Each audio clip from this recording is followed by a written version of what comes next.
you try your best, but you don't succeed. It says there was a man who had been born lame. He couldn't walk.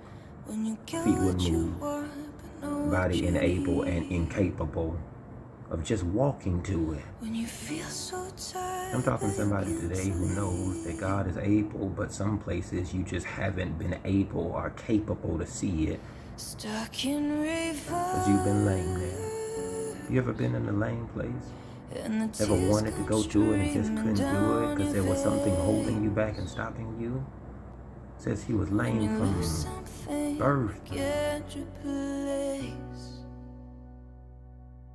When you love someone but it goes to waste, could it be worse?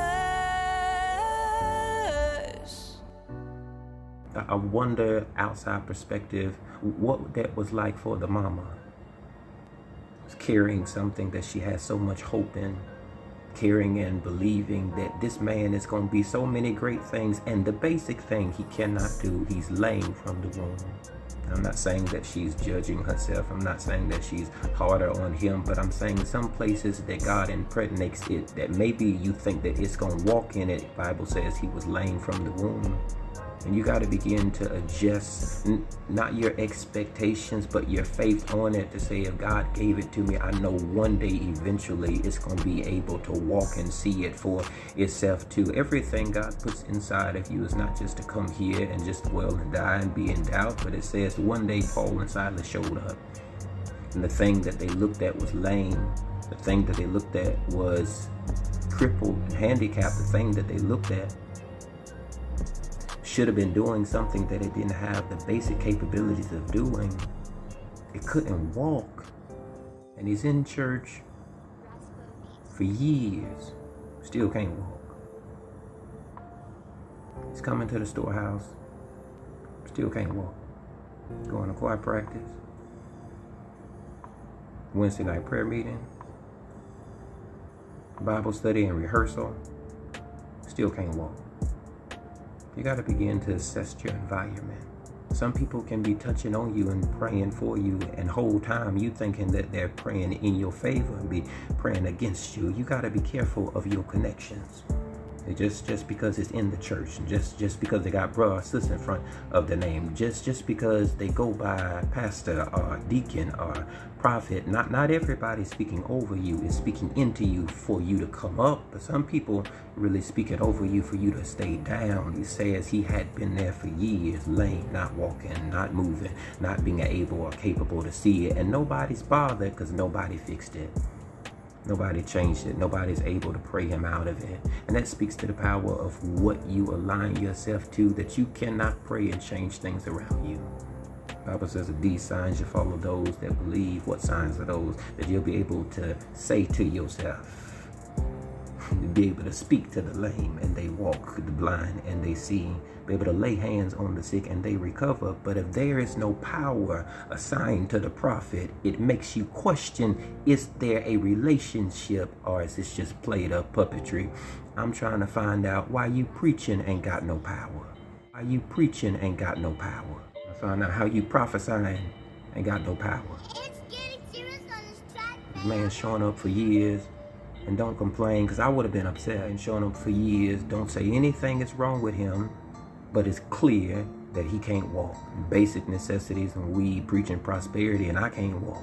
Basic necessities, and we preaching about a revival and I can't walk. I'm not talking about hard stuff, I'm talking about basic stuff like God, bread and water. Basic stuff like God, shoes and shelter. Basic stuff, and we preaching all this foolishness, and somebody sitting in the congregation cannot walk. Keep praying God is going to do it and never does it. Paul shows up. He's just been running from people who had plotted to kill him. He shows up. The man is sitting there, cannot move. Maybe today he's praying for an answer that for years hasn't come, and Paul shows up. You ever been in a place where God, I don't know how you're going to do it, but I just believe you to do it anyway? And that's why I'm at today. I'm talking to somebody who knows that God, I've been in the right position. People around me who are supposed to ain't have no power. Been praying for stuff and haven't seen it. Been prophesying stuff and haven't believed it for you. Sometimes you just look at stuff that's hard. That's what he said. So I look at it because it's difficult, because I ain't never done it. I don't know how to experience it. I see it. I don't know how to feel about it. It showed up. Paul asked the man one question: how bad do you want it? Do you want it? Are you sure about it? Don't be wavering in your faith. If you know that this is what God ordained for you, if you've seen it before, if you're capable of being able to achieve it in your mental status or not.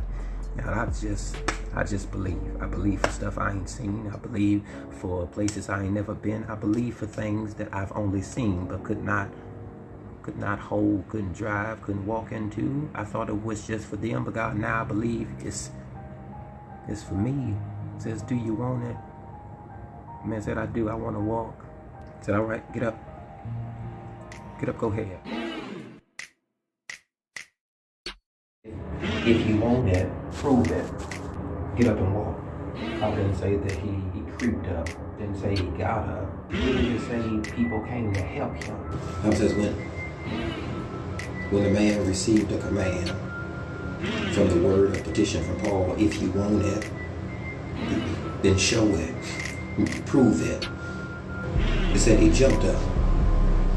You didn't catch that. See, there's some places that your faith say, but your actions don't meet.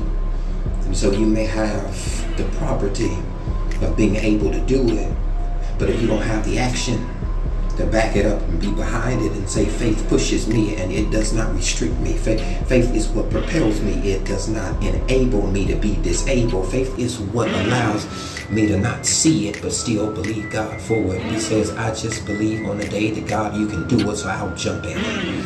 He said, I'm positioned in the right place because I ain't never walked in it, so I'm always expecting to leap on it.